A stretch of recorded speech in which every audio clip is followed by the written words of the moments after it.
স্বাগত আপনাকে জি 24 ঘন্টার মেগা ইলেকশন কনক্লেভে। বিরাট দায়িত্ব তো এবার, নিজের সিট প্লাস ভবানীপুর। না, অ্যাকচুয়ালি এবার তোমরা দেখাচ্ছ, কিন্তু আমি এই মানে মমতাদির ইলেকশন 90 সাল থেকে করছি, যখন উনি সাউথ ক্যালকাটায় রয়েছেন। এই যে জায়গাগুলো, যেটা আগে আলিপুর ছিল, আমি লাস্ট এমএলএ ছিলাম ওখানকার, এই জায়গাটা যেটা এখন ভবানীপুরের এই সাইডটা হয়েছে, এটার ইলেকশনটা আমি কিন্তু তখন দিয়ে করি। আর নিশ্চিতভাবে 11 সাল থেকে পোর্টের ইলেকশনটা আমার নিজের ইলেকশন, ওটাও করছি।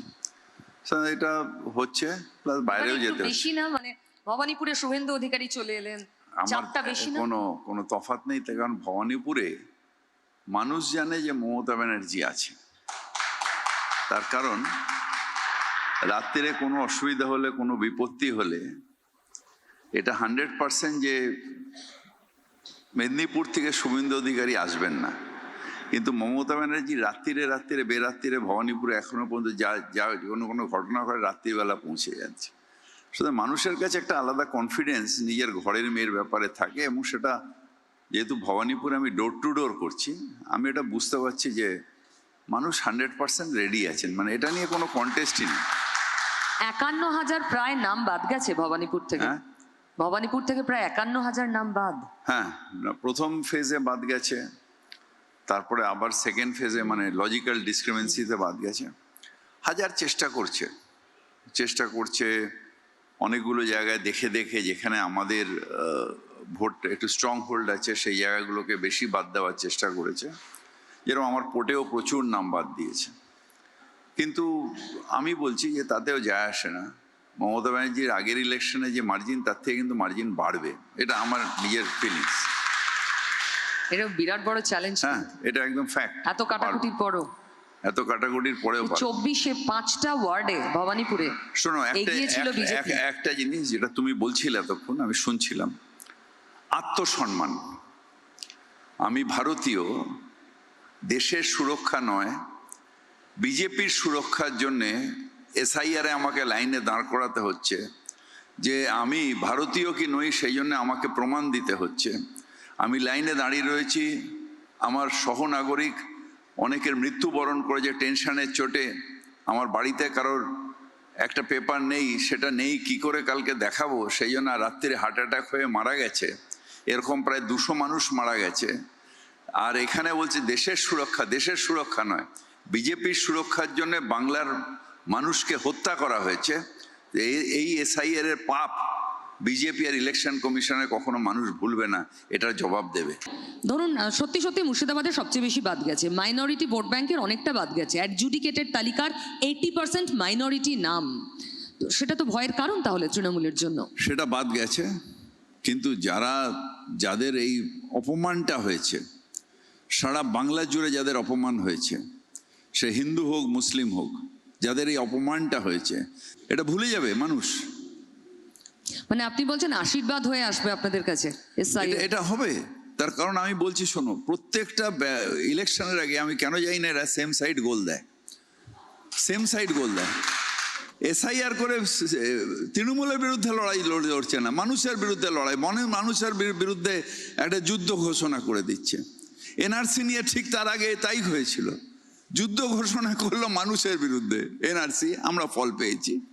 ঠিক সেইভাবে এসআইআর ঘোষণা করে মানুষকে যুদ্ধক্ষেত্রে নামিয়ে দিল। আপনি জানেন নিশ্চয়ই পার্থ চট্টোপাধ্যায়ের বাড়িতে ইডি রেড হচ্ছে। প্রধানমন্ত্রী নরেন্দ্র মোদী আজ 3টে জায়গায় সভা করবেন এই ভোট উপলক্ষে, বাংলার 3টে জায়গায়। জঙ্গিপুর তার মধ্যে একটি জায়গা ছিল, যেখানে এই পার্থ চট্টোপাধ্যায়ের বাড়িতে রেড নিয়ে মুখ খুলেছেন নরেন্দ্র মোদী। একবার শুনবো। साथियों, बंगाल का युवा रोजगार की तलाश में उधर उधर भटकता है और टीएमसी नेताओं के ठिकानों से करोड़ों रुपए बरामद होते हैं। आप एसएससी भर्ती घोटाले को याद करिए, बंगाल के लाखों युवाओं को इस निर्मम सरकार ने ठगा, और जब जांच हुई तो बंगाल के शिक्षा मंत्री के करीबी के घर से करोड़ों रुपए कैश बरामद हुए। 2023 में स्कूल रिक्रूटमेंट घोटाले में सीबीआई ने रेड डाली थी, उसमें भी टीएमसी के एक विधायक के घर से लाखों रुपए कैश मिला था।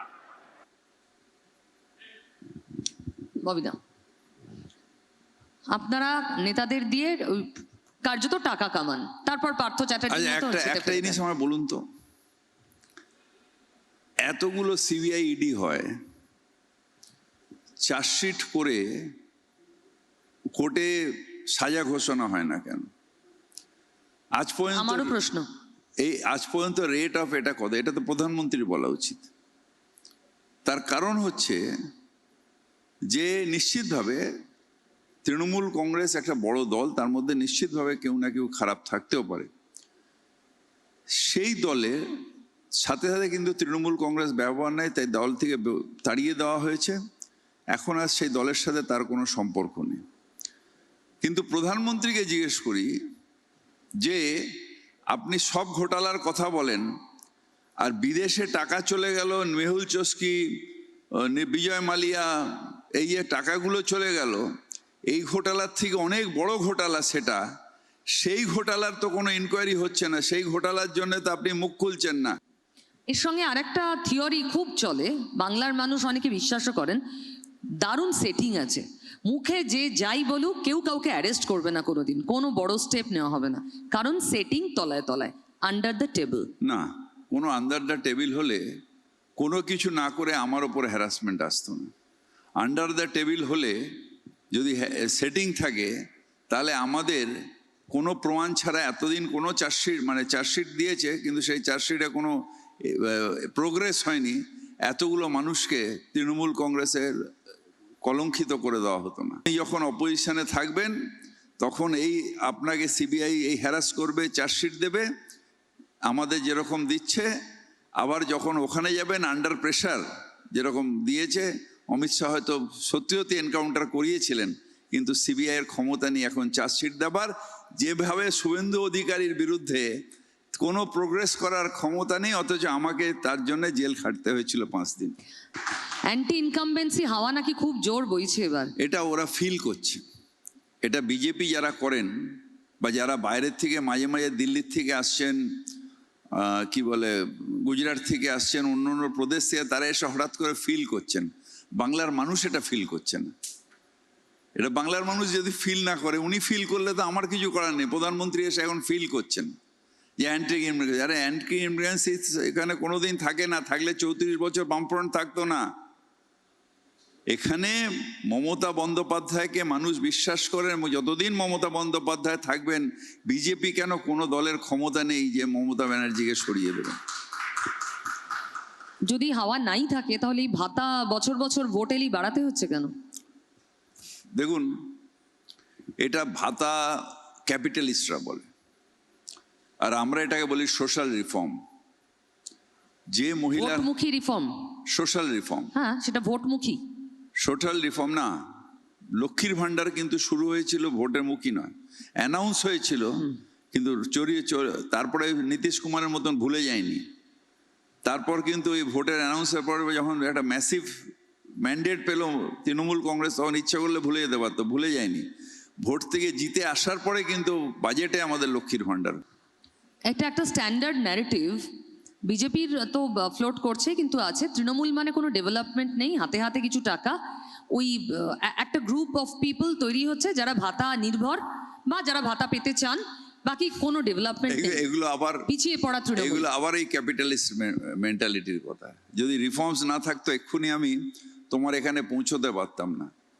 আমাদের ফ্লাইওভার হয়েছে, কলকাতার বুকে 5টা বড় বড় ফ্লাইওভার হয়েছে। কলকাতার বুকে এখন আর জল জমে না, কলকাতার বুকে মানুষের পানীয় জলের সমস্যা নেই। বাইরে বাইরে ফ্লাইওভার হচ্ছে, যেটা সব তীর্থ বারবার, গঙ্গাসাগর একবার বলে সেখানে আজকে ফ্লাইওভারের কাজ শুরু হয়ে গেছে, যেখানে হবে যে সব তীর্থ একবার, গঙ্গাসাগর বারবার। একদম হয়েছে, কিন্তু যদি তুলনা করা হয় উত্তরপ্রদেশের সঙ্গে বা অন্য কোনো বিজেপি শাসিত রাজ্যের সঙ্গে অনেক কম। কারণ কলকাতায় মেট্রো সবার আগে গোটা দেশে, কলকাতায় মেট্রো সম্প্রসারণ সবচেয়ে স্লো, সবচেয়ে কম। না, আমি এটা মানি না। তার কারণ densely populated area Kolkata, densely populated এরিয়ার মধ্যে কিছু কিছু জায়গা আছে নিশ্চিতভাবে সমস্যা থাকতে পারে। তার কারণ তুমি তো এটা মানবে যে জমি আন্দোলন এখানে সাকসেসফুল এই কারণে হয়েছে, কারণ এখানে জমির উর্বরতা বেশি, ফসল বেশি হয়। যে জমি বামফ্রন্ট কেড়ে নিতে চেয়েছিল, মানে জোর করে কেড়ে নিতে চেয়েছিল, ঠিক সেইভাবে আমাদের এখানে ডেন্সিটি অফ পপুলেশন বেশি। অন্য জায়গায় যত ইজিলি আমরা বুলডোজার দিয়ে ভেঙে দিয়ে সরিয়ে দিতে পারি, সেটা আমরা এখানে করি না মানবিক কারণে।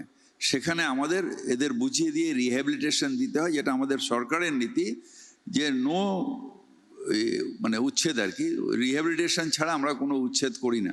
সেই জন্য নিশ্চিতভাবে নোয়াপাড়ার থেকে আরম্ভ করে সব জায়গায় এটা আমার উপরেই দায়িত্ব ছিল, ওগুলোকে বুঝিয়ে তাদের অল্টারনেটিভ জায়গা তৈরি করে দিয়ে তারপর আমরা এগুলো সম্প্রসারণ করেছি।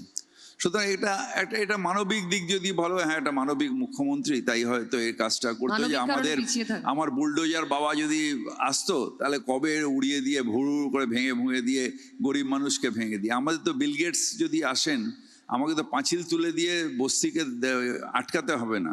আমাদের এখানে দেখা হয় যে বাংলার বাড়ি তৈরি হচ্ছে বস্তিগুলোতে, সেটা দেখাবো নিয়ে যদি কোনোদিন আসেন বিল গেটস। আপনার নিজের কেন্দ্র নিয়ে কোনো সমস্যা হতে পারে? রাকেশ সিংকে দাঁড় করিয়েছে বিজেপি, একটা এলাকায় প্রভাব আছে। আসলে আমি না ঠিক এই বুঝি না যে কাকে দাঁড় করিয়েছে, কে দাঁড় করিয়েছে, কিন্তু একটা খারাপ লাগে যে একটা এত বড় অল ইন্ডিয়া প্রার্থী জেলের দরজায় তাকিয়েছিল। জেলের একটা প্রার্থী করার জন্য জেলের দরজায় তাকিয়ে থাকতে হবে যে কখন জেল থেকে একজন বেরিয়ে আসবে তাকে প্রার্থী করব। এটা আমার মনে হয় বেচারা বিজেপির বড্ড কষ্ট। শেষ প্রশ্ন, বিজেপি এই থিওরিটাও সামনে আনছে এবং এই অভিযোগটা হামেশাই করে ফিরহাদ হাকিম সম্পর্কে স্পেশালি, যে আপনি সেকুলার সাজার চেষ্টা করেন দুর্গাপুজো করে, আসলে আপনি চূড়ান্ত কমিউনাল। কি উত্তর দেবেন? এটা মানুষ আবার বলবে। বিজেপি বা ওই মিথ্যা মাল্যব্য বলে একজন আছেন, তিনি আমার যে বক্তৃতা দিই তার একটা লাইন কেটে নিয়ে সেটাকে টুইট করে দেন, সোশ্যাল মিডিয়ায় ছাড়েন। কিন্তু মানুষ জানে যে কলকাতা শহরে যখন আলিপুর ছিল, কালীঘাট মন্দিরটাও আলিপুরের মধ্যে ছিল, সেখানে আমি যখন ভোটে দাঁড়িয়েছিলাম 84% টোটাল ভোট পেয়েছি। আমি যেখানে 25 বছর কাউন্সিলর রয়েছি, সেখানে আমাদের বাড়ি ছাড়া কোনো মুসলিম বাড়ি নেই। সুতরাং সেই জায়গায় আমি 25 বছর কাউন্সিলর রেকর্ড ভোটে জিতি প্রত্যেকবার, যেখানে একটাও কোনো ফলস ভোটিং নয়। আমাকে যেদিন প্রমাণ করে দেবে সেদিন রেজিগনেশন দিয়ে দেবো, এটা বারবার টিভিতে অনেকবার বলেছি। সুতরাং আমাকে যারা ভোট দেন তারা জানেন যে আমি নন কমিউনাল, এবং আমি I hate any sort of communalism. Thank you, all the best, vote ভালো হোক, ভালো করে কাজ করুন। থ্যাংক ইউ, ভালো থেকো।